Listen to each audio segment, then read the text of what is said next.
മോനെ വാലുചൊറിച്ചിൽ, താൻ മരുന്ന് വാങ്ങി വരണം. വാലുചൊറിച്ചിലിന്റെ മരുന്നുണ്ട്, പക്ഷെ ഭയങ്കര കയ്പാ. അയ്യോ, അത് പ്രശ്നമാ. പയ്യൻ മരുന്ന് കഴിച്ചില്ലെങ്കിൽ എനിക്കാ ഇടി.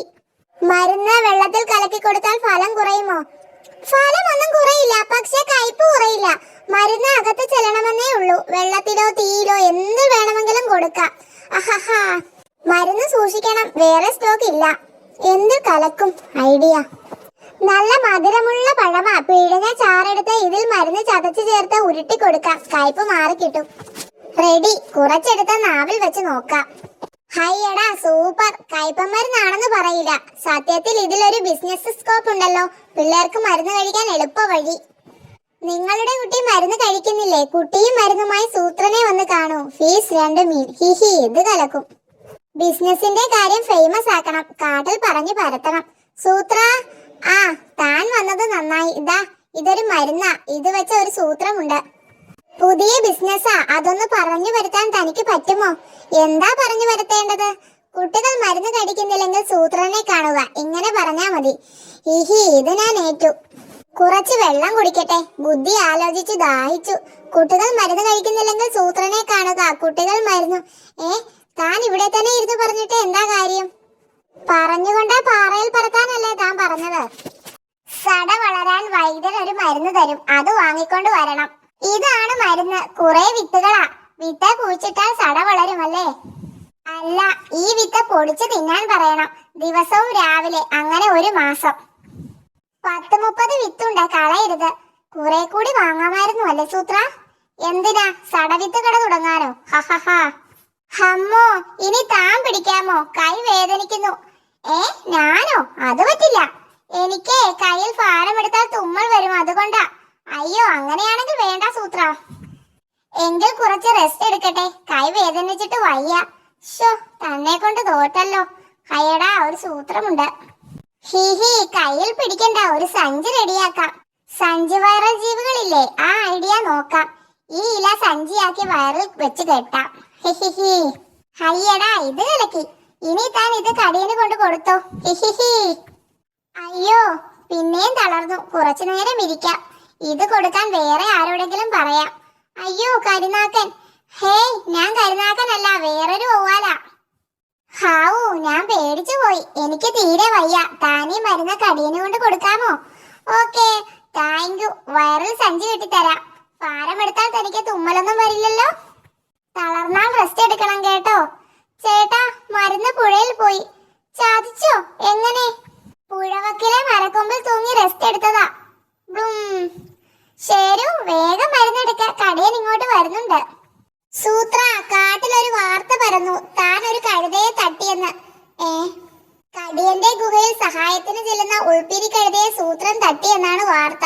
ഹിഹി, എന്നിട്ട് താൻ ചിരിക്കുന്നോ? ആരാ ഇതൊക്കെ തന്നോട് പറഞ്ഞത്? പരന്ന കാര്യം പറഞ്ഞത് ഇവനാ. പരന്നതോ? അതെ, വാർത്ത പരന്ന കാര്യമേ. നുണയാ, കംപ്ലീറ്റ് നുണയാ. എന്നെ നുണയാന്ന് വിളിച്ചിട്ട് കാര്യമില്ല. വാർത്ത പരന്നു. അതല്ലടോ, കേട്ടതെല്ലാം നുണയാണെന്ന്. അത് പിന്നെ പ്രത്യേകിച്ച് പറയണോ? ജലദോഷക്കുന്നിന്റെ അടുത്ത് ഉൾപ്പിരി കിടക്കുന്നത് കണ്ട് ആരോ പറഞ്ഞു ചത്തെന്ന്. താനാ തട്ടിയതെന്ന് പലരോടും പറഞ്ഞു. ആര് പറഞ്ഞു? അതും ആരോ തന്നെയാ പറഞ്ഞത്.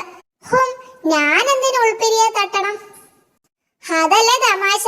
കടിയനോടുള്ള ദേഷ്യം തീർക്കാനാണത്രേ താൻ തട്ടിയത്. ഹിഹി, അതിലെന്താ ഇത്ര തമാശ? കടിയൻ ഇതറിഞ്ഞാൽ എന്റെ നട്ടലിന്റെ പണി തീരും. പരന്നത് തെറ്റാണെന്ന് തെളിയിച്ചാൽ പോരെ? പരന്നതോ? വാർത്ത പരന്നതേ, അത് ഞാൻ തെളിയിക്കാം. പേടിക്കണ്ട. കടിയനെ കാണാൻ ദാ ഇവൻ തന്നെ കൂടെ വരും. ഈ കഴുത എന്തിനാ വരുന്നത്? വേണ്ട, ഞാൻ പൊക്കോളാം. ഇവൻ വരുന്നതല്ലേ നല്ലത്. പറയാനുള്ളത് ഞാൻ പറഞ്ഞോളാം. വേറെ ആരും വേണ്ട. കടിയനോട് ഒരു മയത്തെ സത്യം ബോധിപ്പിക്കണം. താനും കൂടി പോകാമായിരുന്നു. വരണ്ടെന്ന് പറഞ്ഞിട്ടല്ലേ? ഇടി കിട്ടിയോ? കിട്ടി. വലതും അങ്ങോട്ട് പറയുന്നതിന് മുമ്പേ ഇടി കിട്ടി. ഉൾപ്പെരിയെ ഞാൻ തട്ടിയിട്ടില്ലെന്ന് തെളിയിക്കാനും പറഞ്ഞു. ഞാൻ പറഞ്ഞതല്ലേ ഇവനെയും കൊണ്ട് പോകാൻ. ഞാൻ പറഞ്ഞിട്ട് തന്നെ ഏറ്റില്ല. എന്നിട്ടാണോ ഈ കഴുത പറഞ്ഞാൽ വിശ്വസിക്കുന്നത്? പറഞ്ഞാലല്ല, കണ്ടാൽ വിശ്വസിച്ചേനെ. ഇവനാ ഉൾപ്പിരി കഴുത. എന്തു പറ്റി? തന്റെ മുഖത്തൊരു അങ്കലാപ്പ് വ്യക്തമാണല്ലോ. കുന്ന, മരം, പഴം. വ്യക്തമായി പറയൂ. കുന്നിലെ പഴം, അല്ല പഴത്തിലെ മരം. താൻ വല്ലാതെ പേടിച്ചിട്ടുണ്ട്. വരൂ, സംഭവസ്ഥലം കാണിച്ചു തന്നാൽ വ്യക്തമാവും. ഇനി പറയൂ, എന്ത് സംഭവിച്ചു? ക്രമമായി പറയണം. ഞാൻ ഈ മരത്തിൽ ഒന്ന് ചാരി ഇരുന്നതാ. അപ്പോ മരം ഒന്ന് കുലുങ്ങി, ഒരു പഴം താഴെ വീണു. അതത്ര വ്യക്തമായില്ല. ചാരിയാൽ മരം കുലുങ്ങുമോ? നോക്കട്ടെ, താനൊന്ന് ചാരൂ. ശരിയാണ്, പഴം വീഴും. എന്തു പറ്റി? എന്താ പ്രശ്നം? മരം ചാരി, പഴം. വ്യക്തമായി പറയൂ, അല്ലെങ്കിൽ ഇപ്പോൾ ചെയ്തതുപോലെ കാണിച്ചു കൊടുക്കൂ. ഇങ്ങനെ ചാരിയപ്പോൾ പഴം ഇങ്ങനെ വീണു. എന്താ ചർച്ച? ഞാനും കൂടി ഒന്ന് കേൾക്കട്ടെ. ഇങ്ങേർക്ക് കൂടി കാണിച്ചു കൊടുക്കൂ, വ്യക്തമാകട്ടെ. ഇങ്ങനെ ചാരി, അങ്ങനെ പഴം വീണു. കഥയാണോ? ഞാൻ കേട്ടില്ല, ഒന്നുകൂടി പറ. ഇങ്ങനെ പഴം വീണു, ദേ പിന്നെയും രണ്ടുപേര് വരുന്നുണ്ട്. ശരി, അത്രയും എല്ലാവർക്കും വ്യക്തമായി. ഇനി ബാക്കി പറയൂ. താഴെ നിന്ന സൂത്രന്റെ തലയിലാണ് പഴം വീണത്. തല കറങ്ങി സൂത്രം വീണു. അതാണ് കാര്യം. ഇപ്പോൾ വ്യക്തമായി. അതൊരു ചെറിയ പ്രശ്നമല്ലേ? കുറച്ചു നേരം കിടന്നാൽ തലചുറ്റലും മാറി എഴുന്നേറ്റോളും. വാ പോകാം, വെറുതെ സമയം കളഞ്ഞു. എഴുന്നേൽക്ക് സൂത്ര, ഇതൊരു ചെറിയ പ്രശ്നമാണെന്ന് വ്യക്തമായി. അമ്മേ, ആനസാറ് 4 മുട്ട തന്നു. 2 എണ്ണം എനിക്ക്, 2 എണ്ണം ഷേരുവിന്. ഞാൻ ഇപ്പോ തന്നെ തിന്നാൻ പോകുകയാ. ഞാനും. മുഴുവൻ ഇപ്പോഴേ തിന്നണ്ട, ഓരോന്ന് ഇപ്പോൾ തിന്നിട്ട് ബാക്കി 2 എണ്ണം സൂക്ഷിച്ചു വെക്കണം. എവിടെയാ സൂക്ഷിക്കുക? ഗുഹയ്ക്കകത്ത് വെക്കാം, അല്ലെങ്കിൽ കുഴി ഉണ്ടാക്കി അതിലിട്ട് മൂടാം. ഞാൻ കുഴിയിലിട്ട് മൂടാം. സൂത്രന്റെ അമ്മ, ഈ കുഴി മൂടാൻ പറ്റുന്നില്ല. വേറെ കുഴി ഉണ്ടാക്കണമല്ലോ എന്ന് കരുതി മുട്ട ഈ കിണറ്റിലാ ഇട്ടത്. എന്തു പറ്റി സൂത്ര? ബബ്ബ ബനാന തല്ലാൻ വരുന്നു. അയ്യോ, ഈ പൊത്തിനകത്ത് ഒളിക്കാൻ വാ. ആ സൂത്രൻ ഇതുവഴി എങ്ങാനും വന്നോ? ഇല്ലല്ലോ, 2 ആഴ്ചയായി ഞാൻ സൂത്രനെ കണ്ടിട്ട്. രക്ഷപ്പെട്ടു. വളരെ ഉപകാരം, വളരെ നന്ദി. വളരെ രക്ഷപ്പെട്ടു. പോവുകയാണോ? നിങ്ങളെ രക്ഷിച്ചതിന് എനിക്ക് പ്രത്യുപകാരം ചെയ്യണം. ഞങ്ങൾ എന്താ ചെയ്യേണ്ടത്? ചിറകൊടിഞ്ഞ എന്റെ അനിയനെ കാവൽ നിൽക്കണം, ഞാൻ പോയി വരുന്നത് വരെ. മൂങ്ങാവേദ്രൻ ഞങ്ങളുടെ അമ്മാവനാ. ഞാൻ അമ്മാവനെ ഒന്ന് കണ്ടിട്ട് വരാം. ചിലപ്പോൾ ഇന്ന് തന്നെ അനിയനെ പറക്കാനാകുമെന്ന് അമ്മാവൻ പറഞ്ഞു. പറക്കാനായാൽ പിന്നെ നിങ്ങൾ കാവൽ നിൽക്കണ്ട. അനിയൻ ആ ചെറിയ പൊത്തിലുണ്ട്. സൂത്ര, നമ്മൾ മരക്കൊമ്പിൽ ഇരിക്കണോ താഴെ ഇരിക്കണോ? നമ്മളോ?